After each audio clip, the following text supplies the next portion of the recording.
This episode of Celtics Roundtable is powered by CLNS Radio. CLNS Radio, the leading online provider of audio-video coverage of the Boston Celtics. Welcome, everybody, another episode of Celtics Roundtable here on CLNS Radio, early Wednesday morning, last day of the regular season. Evan Valenti with you guys alongside the Ignal brothers, Matthew and Jonathan, as we continue our end-of-the-year award ceremony.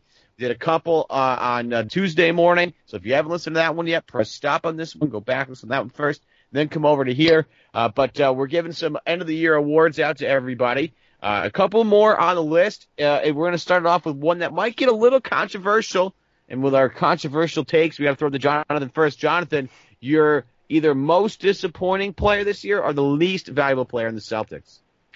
Let's go most disappointing. So let me preface this by saying he is my favorite player in the NBA, and I still believe.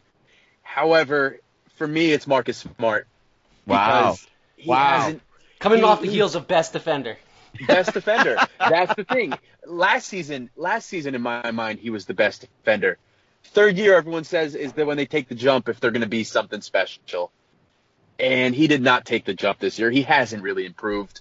The shot, he took the dip out, he cut the hair. None of that mattered. He's still shooting a god-awful percentage. I'm still positive, but I was hoping for more out of Marcus. I was hoping for better shooting numbers, yeah, but in terms of like other areas of the floor, he's developed a little bit better. I think his vision has definitely gotten much better from where he was as a rookie and from his second year.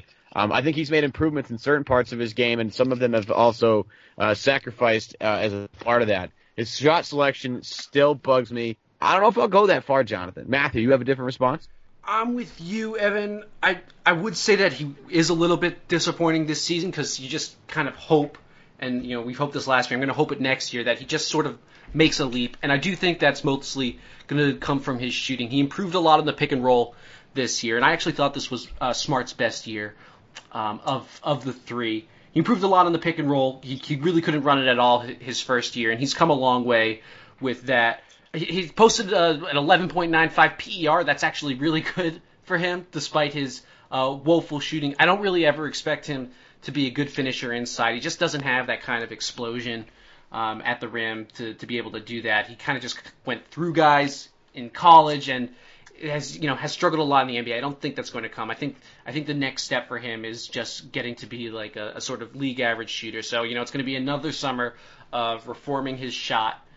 To try and get it up to a certain level. I wouldn't have Smart. I'd have Terry Rozier as my most disappointing player this year. I know he's a lot better than he was last year, but seeing Terry Rozier in Summer League scoring efficiently in the paint, in the mid-range from the three-point line, there's a good player buried somewhere inside Terry Rozier. It's going to take a lot of confidence for him to really bring it out, but this year, compared to my expectations following Summer League, I think he fell well short of it. I mean, Danny Ainge said it at the end of Summer League that he didn't know Terry Rozier was this good of a shooter.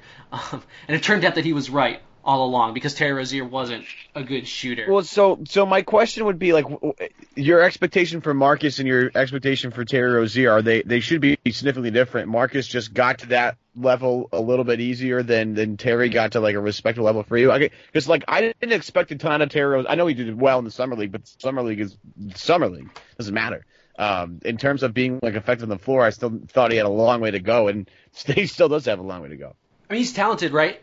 There's no question about that. If he's motivated to get to the rim, he could do all sorts of acrobatic finishes, and he might be the most athletic player on the team still. I'm not really quite sure. I mean, he's just so lightning fast and can do so many things, and when he's confident out there, his shot's falling. So, the fact that confident, good player that we saw in Summer League reverted back to a guy who was afraid to attack on the pick and roll, that was disappointing for me. Who do you have, Evan? I'm curious.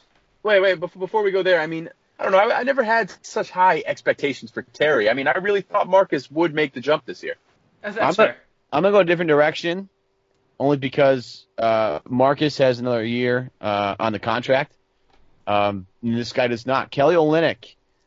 We've been waiting for the the Kelly Olynyk finally puts it together season. Like the next year for Marcus could be very similar for Kelly Olynyk this year. Like, this is the year. Oh, this is the year Kelly's going to put it all together. This is the year we're going to get aggressive Kelly Olynyk.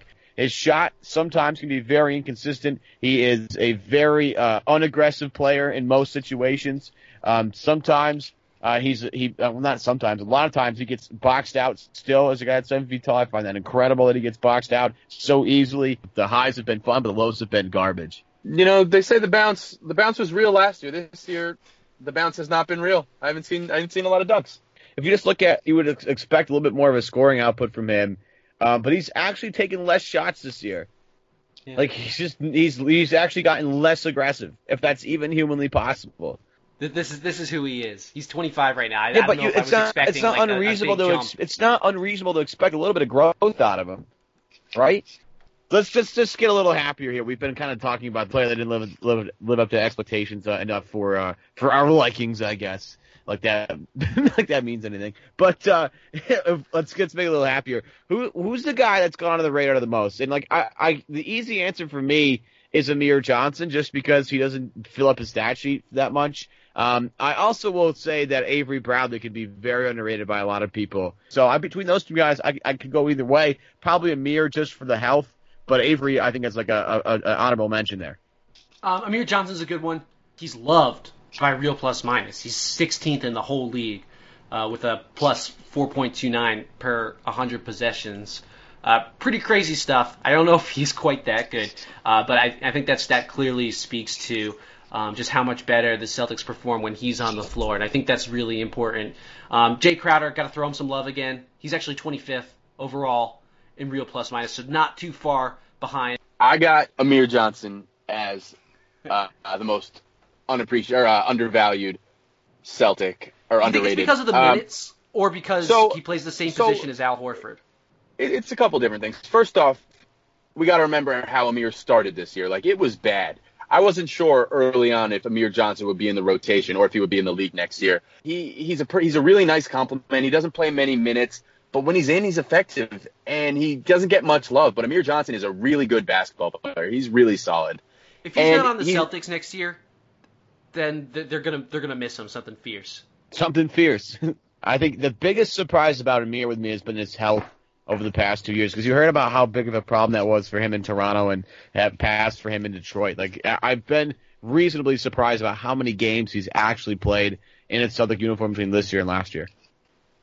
I mean, for me, it's been the 3-point shooting. I mean, I never knew he could shoot, but even when you watch him shoot a basketball, like, you're still not convinced that he knows how to properly shoot a basketball. But it goes in, and it goes in often, and they're great shots when he takes them. He doesn't force it. I mean, he shoots a great percentage, but he's not a guy that, I mean, he needs a lot of space to get his three off. But when he does, it goes in. So that I did not expect that when Amir came to the team.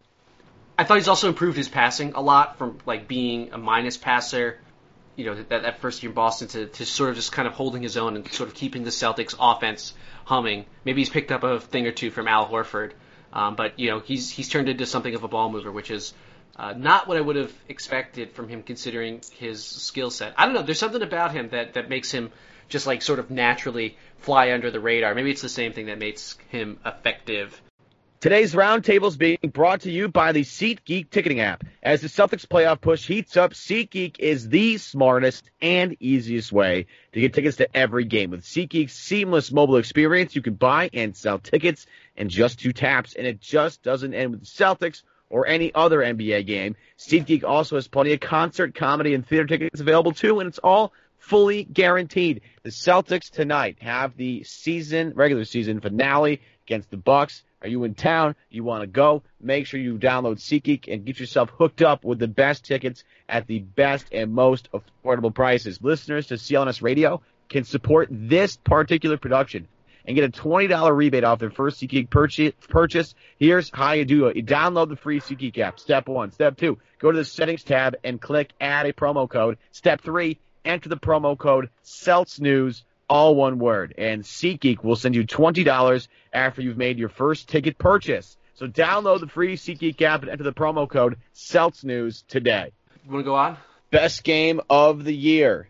This is a tough one because you got to do a little bit of research for it, but I have mine already ready to go, so I'll start it here.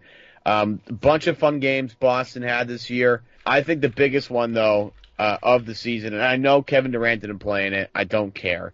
The game against the Warriors in Golden State. Boston wins 99-86. And a lot of guys stood out in that game. Kelly Olynyk had a terrific game. He was a plus 29 in that game. Isaiah had 25. Avery had 12. Horford had 10, but he had 6 assists, 6 rebounds. Led the team in assists. Was one of the better overall games they played. And Boston always, for some reason, plays Golden State really tough. They just match really well against them. And when they can go up against the best team, a team that's won 67 games this year, when you can be one of the teams that they lose to, it's going to be something extra special. The one that stands out for me is the Atlanta game, where Atlanta had a huge comeback to tie the game late. It was during Isaiah's ridiculous streak. And, January 13th.